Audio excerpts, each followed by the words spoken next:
అంచనా ప్రకారం పిఠాపురం అసెంబ్లీ సెగ్మెంట్కి వచ్చి పవన్ కళ్యాణ్ గారికి 60 నుంచి 80,000 మెజార్టీ రావచ్చు. ఇక్కడున్న 2 లక్షల సంథింగ్ ఓట్స్ ఉన్నాయి, 2,35,000 సంథింగ్ ఓట్స్ ఉన్నాయి. అందులో నా అంచనా ప్రకారం పవన్ కళ్యాణ్ మెజార్టీ వచ్చి మెజార్టీ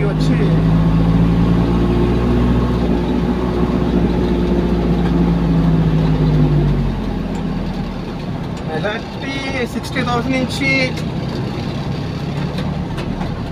రావచ్చు, 60,000 to 80,000.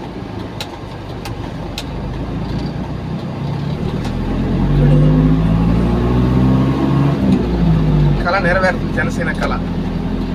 ఎమ్మెల్యే గేటు కూడా తాకనే ఉన్న రోజాకి, వైసీపీ నాయకులందరికీ కూడా గేటు తాకనివ్వకపోతాం కాదు, అసెంబ్లీ ఫామ్ చేసి స్టేజ్కి వచ్చింది అనమాట జనసేన.